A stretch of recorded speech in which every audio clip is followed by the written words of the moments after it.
They're just afraid to change. Change. We need to change things up. It's a show about change. Welcome to Bob's Basement.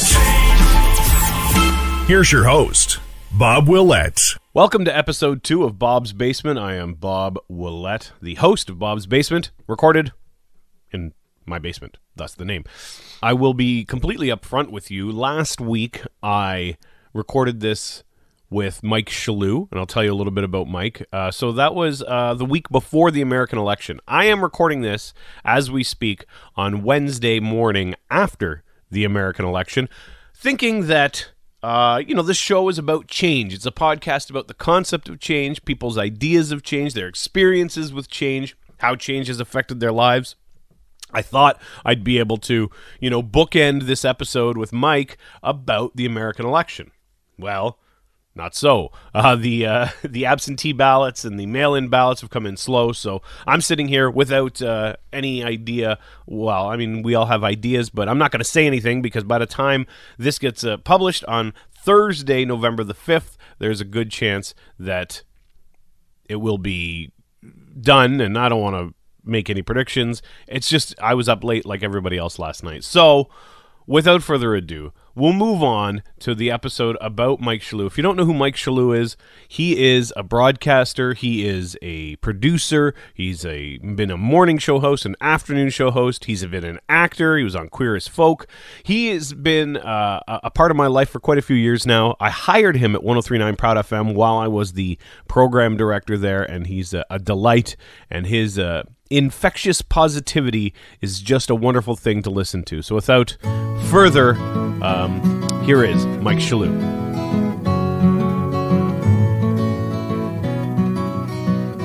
Joining me virtually in Bob's Basement today is TV, radio personality, producer, he's VIP host. He is a man who has worn many, many hats and is very familiar with change, both seeking it out and having it thrust upon him, is one Mike Chalut. Mike Chalut, it's nice to see you. How are you?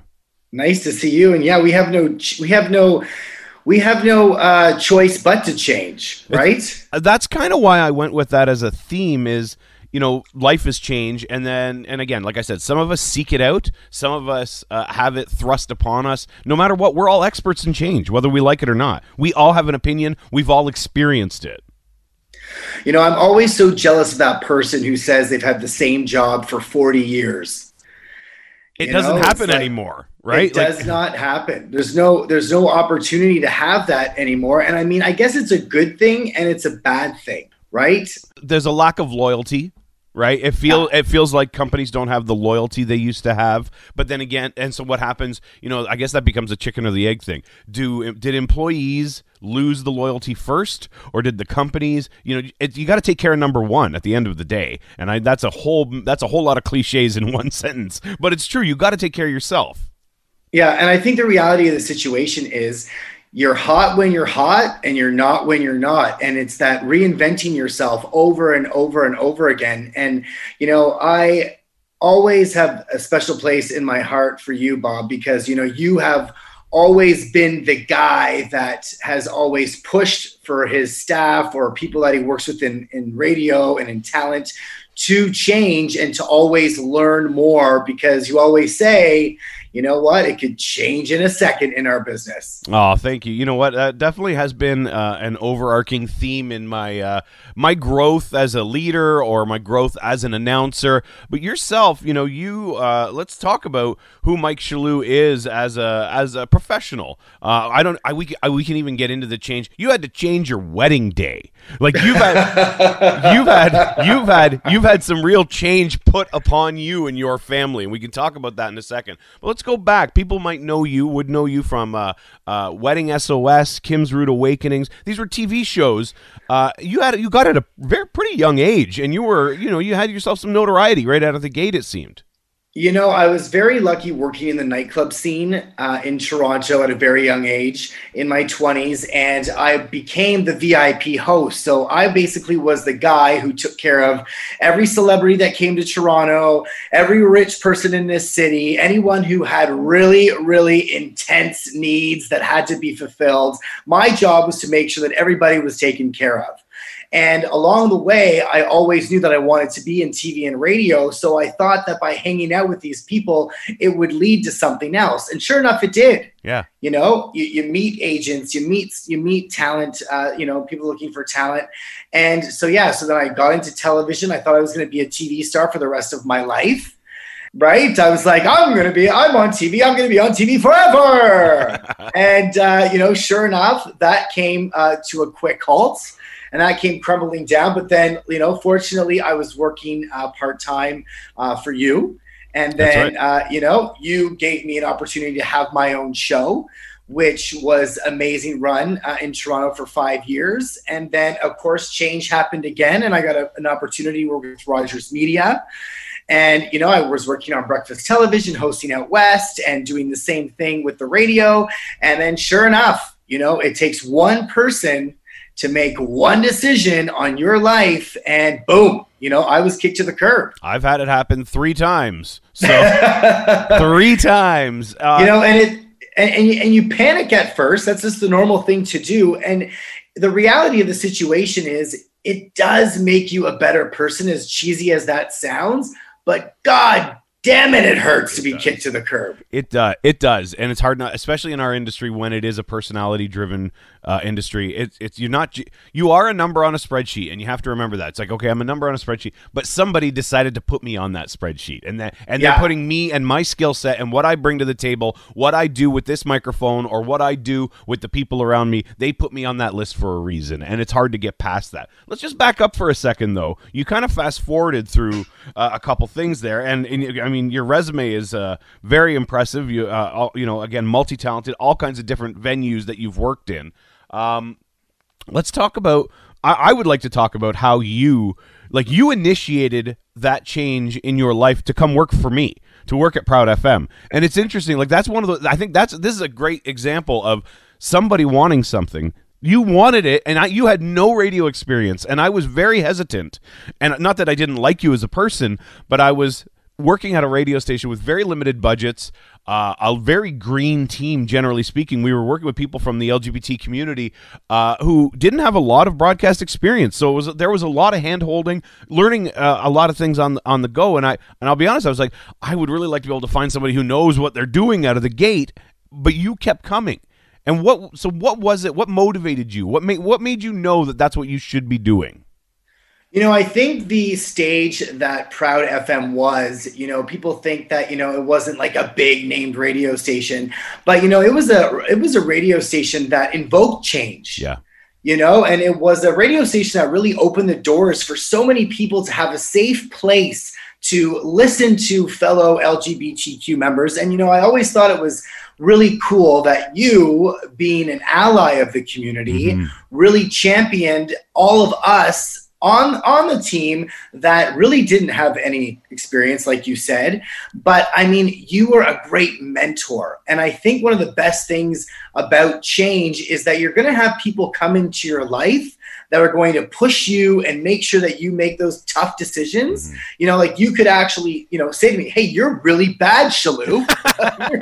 You're bad. You need to change. You want to keep this going. You need to make some changes, and it's those hard conversations that you have to have with people, and you have to trust those people that, give you that criticism. Yes. Yeah. And that's, what I mean, that's a whole other episode for me is receiving criticism. I'm not great at it. I need to, I've gotten better, working at a big corporation for the last 15 months. Really, I evolved a lot. I changed a lot. Because at first I really was not very good at it, and I'm working, there's a big difference between working for a bigger company versus the smaller companies. The structure is totally different. Right. Right. But I mean, to go back to what you were saying though, with what made me, because I think when you want something bad enough, you're gonna make it happen. Right. And I wanted to work at Proud FM so badly. When my TV shows were canceled, I knew that was an opportunity for me, someone who was closeted for a long time, Right. that, didn't want to accept that I was gay, had my family reject me. Still to this day, I have a family that doesn't accept the change of, where the world is going with the LGBTQ. And, here we are in 2020, and it's still, people resist the change of accepting the gay community. And I thought, wow, what an opportunity for me as a TV host to segue into radio and work for a station that has the morals and values and leadership, you being the leadership, right? But being the leadership of making the change. And I knew that this radio station was an opportunity, not just for me to be like, the queen of the gays, but, to actually evoke change into helping people that tune into 103.9 FM that are heterosexual, Yep. that, are afraid of the gay community, because there's still a lot of people that are, but a radio station that gave someone the education to sit alone in their car, not, be, influenced by outside forces, but to really learn about the LGBTQ community and change their heart. So that's why I did not want to give up trying to get on that radio station. And I'm proud to say we had a amazing fucking We had a great show. run. We had, you know what? We had a great run.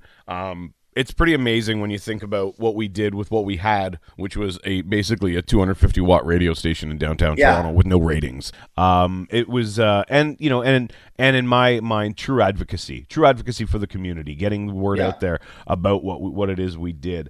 One of the things that you shared with me, and you mentioned some of the problems that you had with your family, but you shared with me the story of how you came out to your dad and how you were so afraid, and just how accepting he has been, and he's a huge influence on you as a human being. And I've had the opportunity to meet Mr. Mike Sr. a couple times. He is a force to be reckoned with. But would you mind sharing like what you were going through at that moment in your life?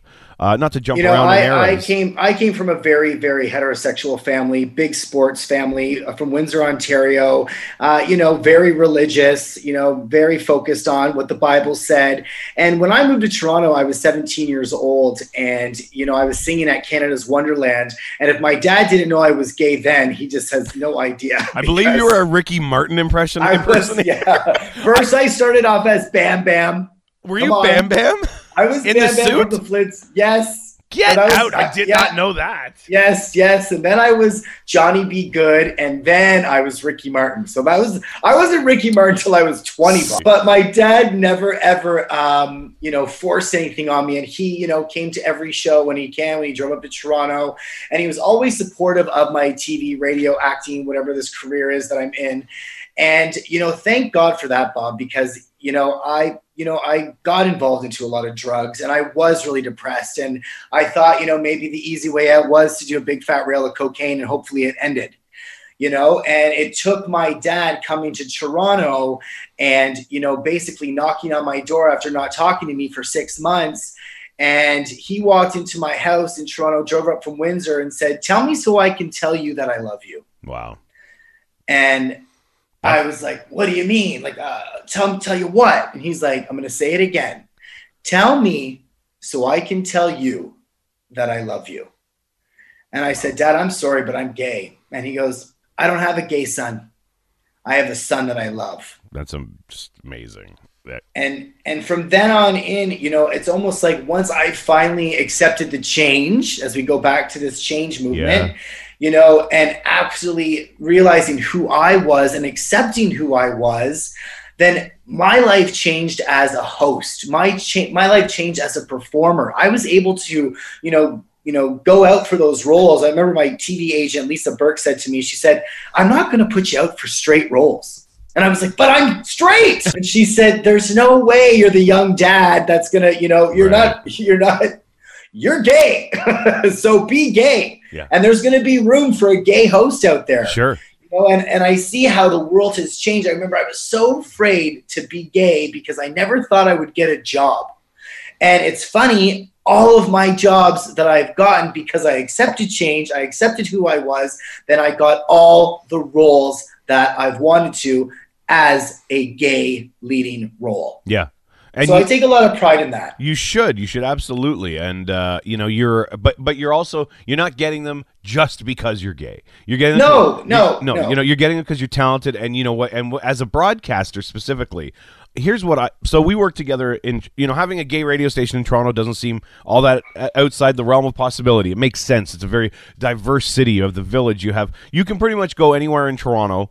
This is kind of the way I like. I feel two men can go pretty much almost any neighborhood in Toronto, walk down the streets holding hands, and nobody blinks an eye. Absolutely. Now, you go 40 kilometers east or west, you head to Oshawa on a Saturday night, and you're holding hands with your buddy on King Street or whatever it is in Oshawa. And, leaving Proud FM, and I got a call from Julie Adam from Rogers Media, and she said, okay, I can't tell you the city that we're going to move you to. Yeah. But we have this job opportunity for you, and you're going to move out west with your co-host, who's a lesbian. Yep. Who you put together. Yep. Yes. We did put that show together. You and I put that show together, Mike and Helena. And, I said to you, okay, we've got this opportunity. This is the money, but they're not going to tell me the city because that's what it is in show business.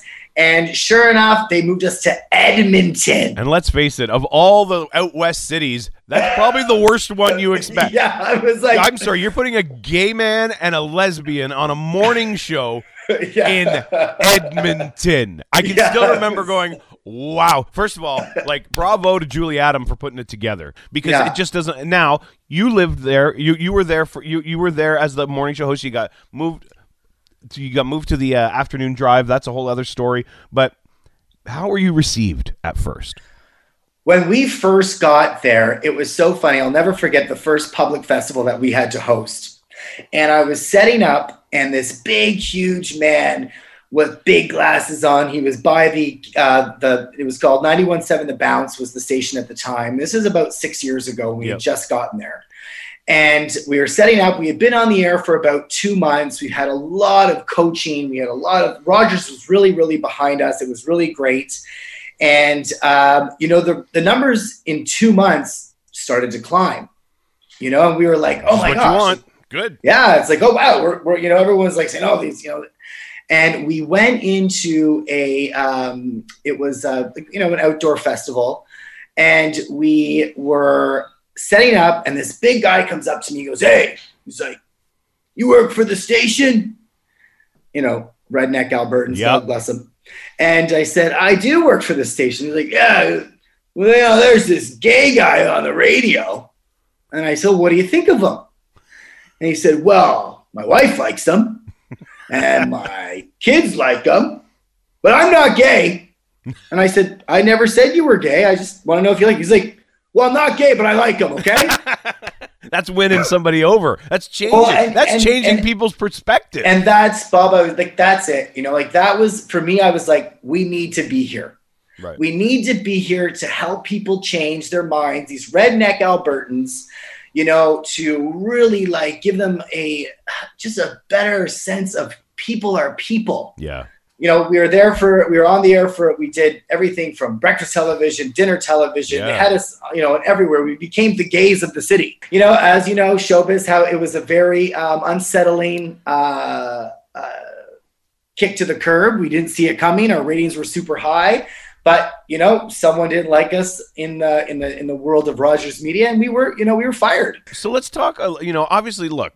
Neither of us want to burn any bridges, and I'm not doing this podcast to burn bridges. But I am doing this podcast to talk honestly about experiences, and right. and my honesty is one of the things, as this change was thrust upon me when I left 94.9 The Rock as the music director and midday host to go to Bell Media to be a program director of two pretty big radio stations. It was a 15-month contract.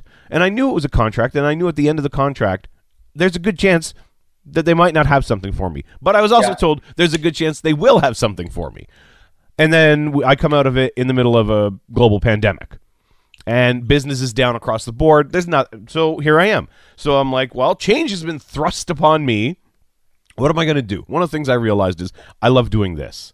For the 5 years I was at 94.9 The Rock, I was kind of the go-to guy for the interviews. So I got to sit across from all kinds of great musicians and talk to them about what they do. And I thought, you know what? I really, of all the experiences I've had, and I've had a lot, I've 22, 23 years in the business, sitting and talking to people and interviewing people about their experiences and sharing experiences and having stories is something that really I love. It really motivates me, and I love doing it. Well, and you're also very good at it, Oh, and you have to do what you love. Yes. And that's the one thing when people say, you've changed so much. You've been, a TV show host, radio shows. You're doing this now. Now I'm, producing TV shows. I want to talk about that. And thanks. And it's like, but I'm still doing what I love. Right.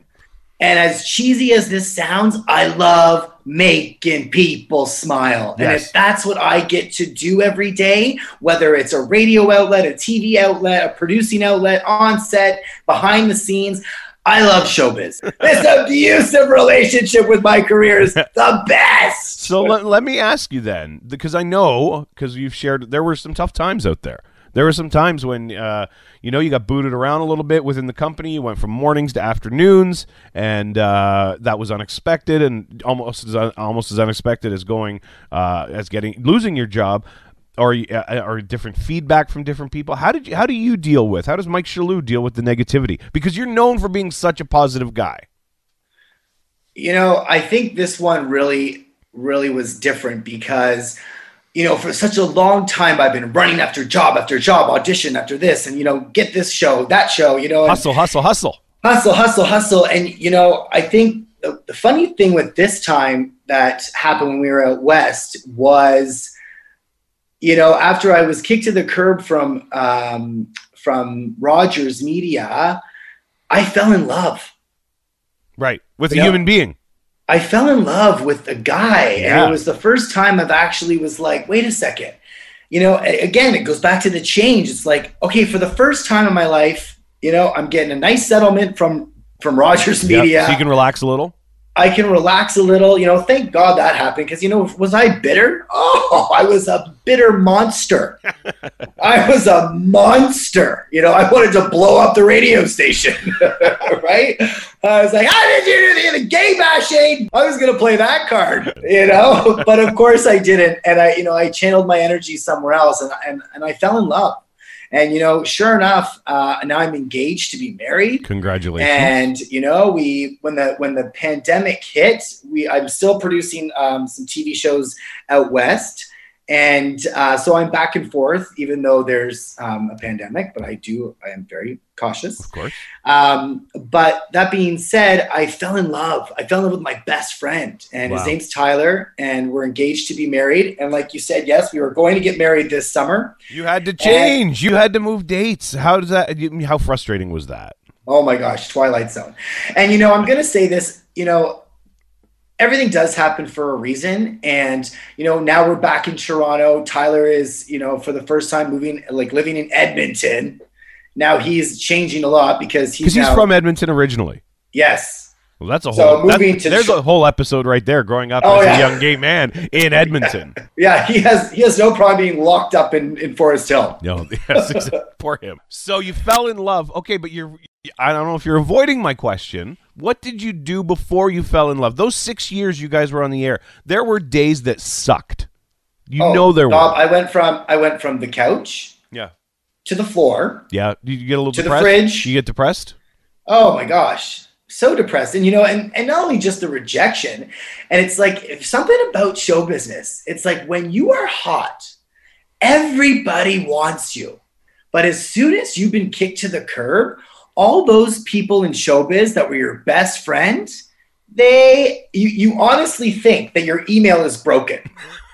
Because you're like, I can't send someone 13 emails like a crazy person who's someone who I thought was my friend saying, hey, just to let you know, I've lost my job. I'm sure you've heard. Here's a new demo reel. Is there something that, I don't care if it's a commercial. Yeah. Can you put a mic in front of me and pay me for something? Yeah, please. I know the exact same feeling. So again, all of my career, you did something, and you had the you had the opportunity and you had the foresight and the bravery to go and leave and go out, I've only go out west and leave, like you left Windsor to come to Toronto. You've done that. I've never done that. I've only ever worked kind of in the greater Horseshoe area, like the Golden Horseshoe area. I worked in Toronto, as far east as Oshawa and as far west as St. Catharines. That's it. I've only ever worked in this market, essentially. So I don't have that experience. So for you to do that, and so here I am now. I'm doing the same thing as you. I'm calling people. I'm sending emails saying, "Hey, I know you probably don't have anything right now because look, it's not a good time. I get it. However, I'm a bit of a jack of all trades. I can do a little bit of everything. Let me know." And what bothers me is when, and this is just a professional note to anybody, I hate when people just don't even say, "We got nothing." No. But just send me a quick note. Just respond. That's it. Respond. When I was a program director, when in a hiring position, which I have been on more than one occasion for a bunch of different years, I tried my best. Well, if I knew the person, I always answered. If somebody emailed me saying, "Hey, I'm looking for a job," and I knew the person, I always answered. I will admit, kids out of school, sometimes I didn't answer all your emails. I'm sorry. I didn't. That I will admit that one. But for somebody who's got some tenure in the industry and has a name, I always answered. And it means so much when people do. Yeah. Well, and that just puts you at it. And unfortunately, we can't be in everyone else's brain. No. And, not everybody is nice. And, I just think it's so funny because, you really have to go within and just surround yourself with those people that are positive, that do believe in you, because you know what? A lot of people don't like me. and that's okay. Yeah. That is okay. And it's funny. I got the job of my life when right before the pandemic hit. Okay. And I was cast I don't know this. I was cast to be the host of a touring show called The Power of Success. Okay. And I had several back and forth, auditions and talks. And, finally this guy from Toronto who I worked with, his name's Roger Ray. And, as cheesy as this sounds, it always goes back. It takes one person in the room to say, give this guy the job. Yep. And I think that when it comes to any career, there's going to be that one person that says yes to you. And as much as I was depressed and sad that I wasn't on the radio and stuff anymore with breakfast television and this and that, I was still auditioning all the time. I was still getting called in, never a call back. And then finally I got The Power of Success. I was co-hosting with Arnold Schwarzenegger. All those shows. With Molly Bloom. Yes. I was going on tour with the biggest motivators, and we were doing a 20-city tour. Wow. And we got one show off, and it was the best day of my life. And 2 days later, it was over. Gone. How talk about highs and lows, right? So and now I can laugh and smile on the fact that now I'm producing TV shows, but it's amazing how if you are resistant to change, you're never going to succeed in life. I think that's very true. I'm going to take one more kick at the can at this question because you still haven't answered this question. What question? So the question is, whilst you were employed for the 6 years you were working, I want to know how Mike Chalut dealt with the bad days, because there are bad days when you're working and you're having, maybe it's, and you know what, you don't have to name people. Maybe it's your program director. Maybe it's your consultant, and you're sitting across from them and they're telling you something that just isn't true. In your heart, my audience, because it's your audience, and you know what they want, and they're telling you to stop doing something, because I'm sure it's happened, because I've been on both sides of the desk. How do you deal with that? Bob, it's like I have clashed heads with so many people that I work with, and I think, I'm a strong-minded person, and I've learned that it's not my way or the highway. And I think as I've gotten older, I'm going to say I'm a better person now, because back in the day, if I had a tiff with someone, I would frickin' say what I wanted to say. I leave angry, they leave angry, everybody's angry. Where does that get at you? It just doesn't. Right. And how do I deal with it? Man, I was an asshole. Yeah. I turned into a diva. Yeah.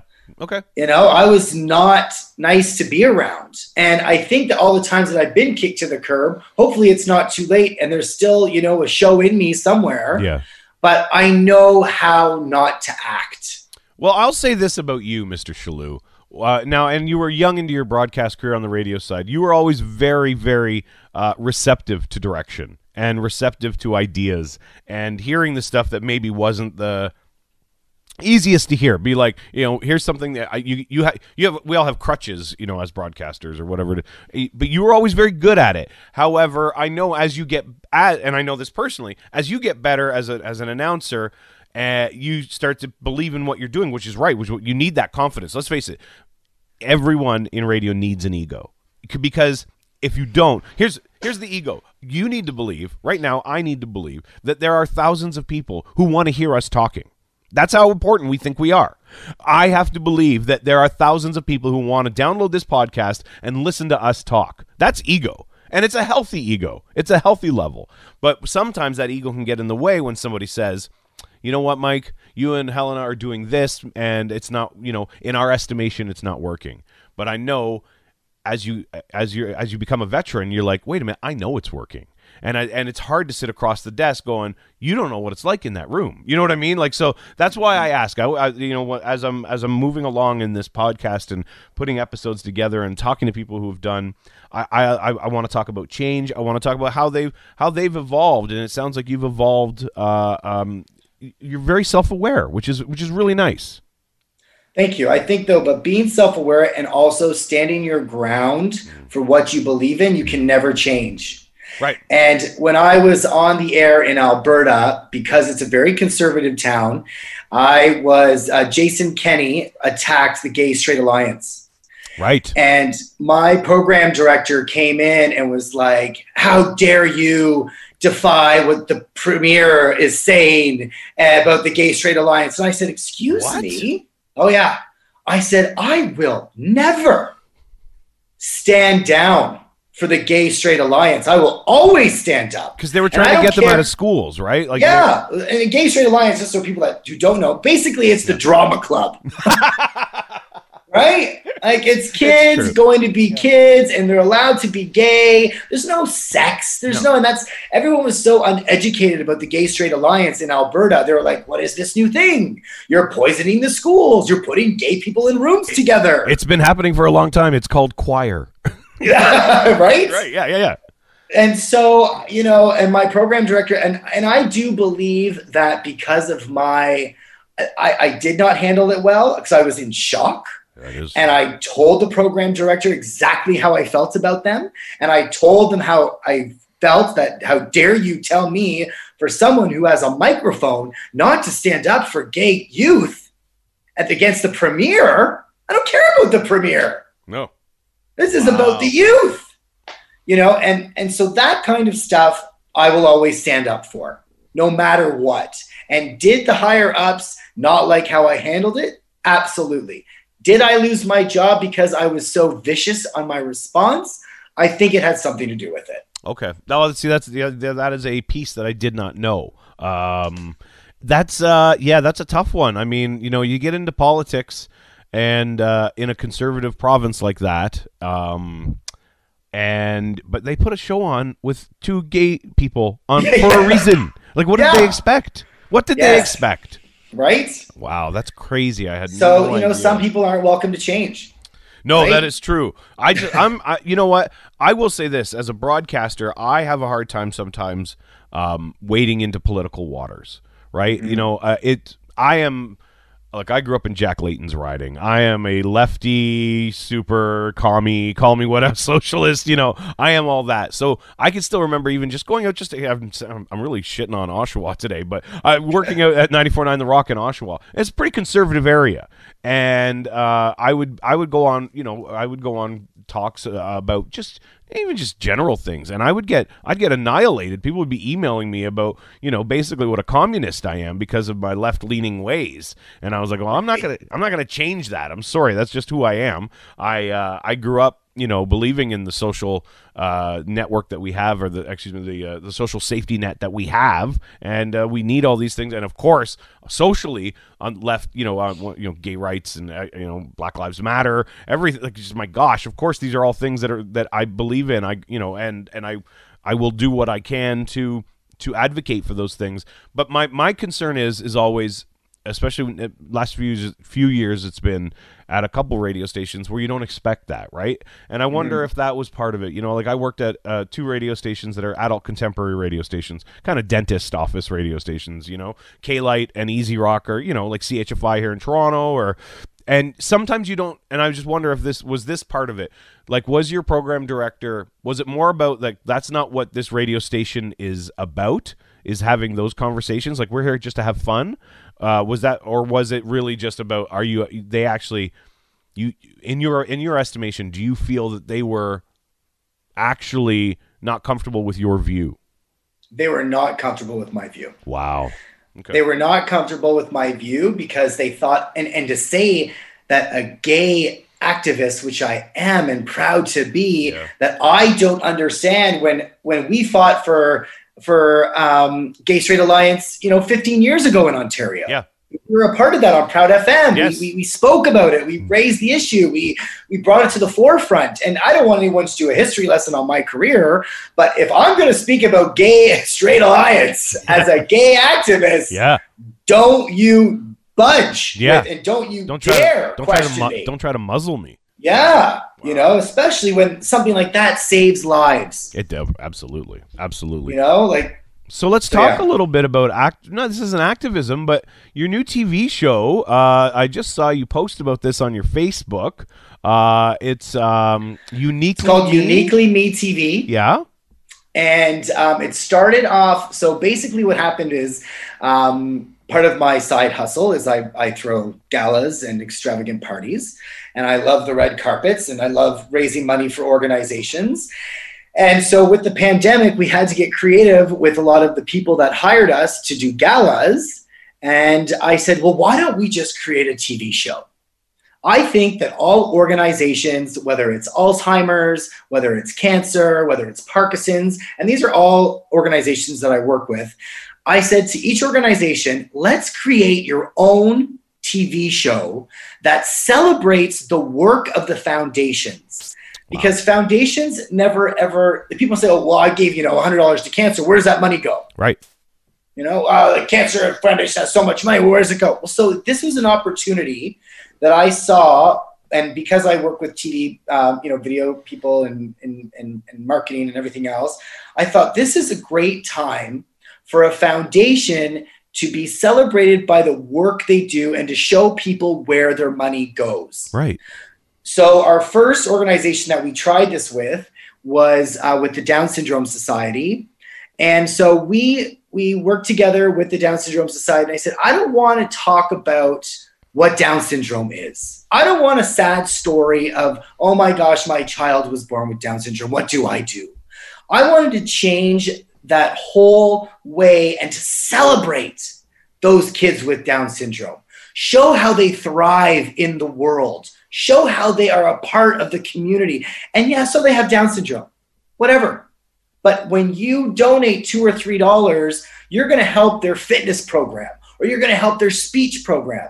So I thank CTV so much for this opportunity. And, we sent the TV commercial that we produced, and we were just going to show it on YouTube.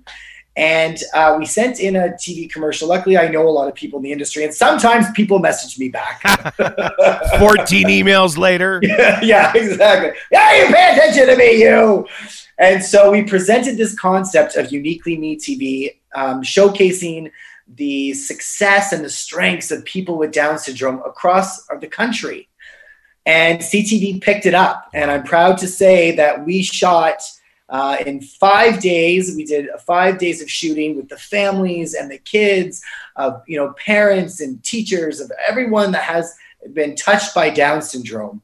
And Uniquely Me TV will be hitting the airwaves on November 23rd, 6:30 p.m. Mountain Time, 8:30 p.m. Eastern Standard Time on CTV2. I think that's amazing. What a great talk about taking the two things that you do well, and you've been so passionate about is throwing great parties, and making good TV, like you did with like working on Kim's Rude Awakenings, and taking that, and people, there's such a voracious appetite for behind the scenes. Oh my God, I love it. I love producing. People want to know what's happening behind the scenes. They want the curtain pulled back. They want to see what's going on. I think about what you're talking about. You know, I've been fortunate enough to go to a couple of the parties that you produced and you put together. I got to see the Tragically Hip in somebody's backyard once because of you. and I think about, though, how much would people like to know how much work goes into a party like that? And actually, or the Angels Ball, you know, or what, all the different galas that, you know, St. Mike's throws one, is the Angels Ball, Sick Kids has one, all these, I think having a reality show, like actually being put together, and people would watch that for sure. Oh yeah, it's the Twilight Zone. Yes, because it's crazy, right? Like you. Oh yeah, egos, attitude, decisions, and at the talents. end of it all, and it's like we're trying to raise money here, right? Yeah, it's like we know what we're doing here, right? Like this is like a step back, but you know, now it's like going back to the change. You know, it is an opportunity now for foundations who, you know, listen, with COVID-19, people still get cancer. Yeah. People still have Parkinson's disease. People still get Alzheimer's disease. Kids are still born with Down syndrome. And those programs and those foundations need funding still. And it's a tough go for everyone right now, you know, and that's why I really hope that these big corporations like Loblaws, they got to step up. Grocery stores, they really have to step up. Yep. Well, I mean, what's interesting, so this particular, the Uniquely Me TV show you put together, is it like a half-hour show? Is it like a 12? Yep. So it's a half-hour show talking about this singing contest that they do, or was it? No. It's basically, it's just stories. It's 13 little stories. Okay. About I would say 30 different kids and their families, and each story celebrates something that they learn through the Down Syndrome Society. Right. Okay. And I mean, when this cast of kids, and they're not kids, but the cast of these uniquely amazing individuals, you know, I think people with Down syndrome have it all. They have it all right. You know, they say how it is. They laugh about it. Yeah. They get over it and they move on. Yeah. You know, there was this one moment on set where this girl named Shannon came up to me and she said, "Oh, Mike," she says, "you know, my friend Beverly, she can't even say dog." And I said, "She can't say dog?" She goes, "Watch, say dog." And then she says, "Dog." She goes, "See, she says it weird. She says it dog." And these are two kids with Down syndrome. Yeah. Totally, you know, bashing each other, but in the next breath, they help each other with a bowling ball to make sure that they're bowling properly. Right. You know, it's like they're just so kind and they're so alive and they're so forgiving. Like I learned so much from shooting this. It's like, wow, these people get sad. Oh, you know, they have Down syndrome. They're not sad. No, it's true. Oh. So that's November 23rd at 8:30 here in Ontario on CTV2. Congratulations on that. That's amazing. Thank you. You're doing this production thing. When this all ends, will you go back on the road? Is the plan to go on the road with this motivational tour? How's that? What's the story there? I mean, Arnold Schwarzenegger just had open heart surgery. So I think that, you know, I think everything's kind of, we tried doing it virtually, but you know, there's nothing better than a live concert, live show, Broadway, theater. Like, you know, I really, you know, pray to God that some miracle does happen sooner or later, that, you know, all those artists out there that are, you know, not doing what they love to do. Oh yeah. I mean, and the show must go on, you know, the show must go on. And I'm sure we're going to get at a point where it will happen again. But yeah, like, you know, I want to be back on stage. I want to be hosting again. You know, I want another radio show. So, you know, it's the hustle. You know, I'm auditioning again. I'm auditioning like crazy. My agent, I drive her nuts. You know, I'm always like, "Lisa Burke, I need something. You have to make it happen." Yeah. But for right now, you know, I'm very happy that I'm behind the scenes producing TV, and I'm planning my wedding day, which is 2021 now, right? June 12th. 2021. So we said we weren't going to plan anything until we see where this COVID-19 takes us. But, I do want the production and I want the big wedding day. Yeah. My fiance says we should just get married at town hall and call it a day. I'm like, no, you're a bride. I want a show. You're a bit of a bridezilla. Yes, I'm a bridezilla. You should make your own show about it. You should produce your own. You should produce your own show about it, and you've already got the wedding SOS background. You should do that. That'd be amazing. My big gay wedding. There you go. My big fat gay wedding during a pandemic. Yeah. Oh, Mike Chalut. At Mike. Are you on the Twitter machine? Not on Twitter. I'm not really much of a Twitter. Yeah, I looked up your Twitter. I think your last tweet is from. Let's see. You know why? You retweeted Tyler Perry in September of 2018. I don't know my password. I knew you were going to say that. I don't know my password to get in. I've tried, and Twitter doesn't even. So Twitter, people at Twitter, they don't answer anything. No, they don't get in. I can't get in to reset my password for now almost 3 years. Well, my buddy Toronto Mike, who is helping me put this podcast out, he's doing my distribution for me. He has some ins at Twitter. I'll ask around and see if we can. Please do. I will. I need to crack the case of Twitter.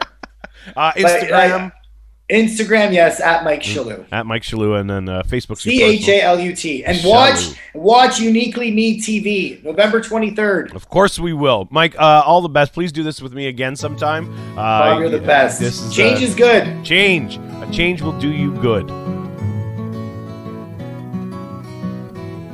Once again, a sincere thank you to Mike Chalut for taking minutes out of his time to come on Bob's Basement Podcast, and thank you for listening. Subscribe if you can, and let me know what you think. You can always get a hold of me, bob.willett@gmail.com, although I'm told that you can just do it without the G or without the dot as well, which is kind of cool. And you can get me on Facebook and Twitter and Instagram, all those things. More episodes to come. I'm booking people like crazy. I thought maybe when this first thing started, I would be doing every 2 weeks, but I could easily put out an episode a week and maybe even more. So we'll see. It all depends on your appetite and your feedback. And keep retweeting when I put it out, please. The more people who listen, the better I think it is. The concept of change is, ever so prevalent in our lives right now. And thank you very much for listening. Again, click subscribe. Tell your friends. Tell your enemies. Tell everybody. Thanks. We got to start making changes. This has been Bob's Basement. Thanks for listening. Things change. That's the way it is. For more information, email Bob at bobwillett@gmail.com. That's Bob Willett, like Gillette, with a W. Follow Bob on Twitter at Bob Willett. Bob's Basement is available where you find your favorite podcasts. Until next time. Well, that's the way it is.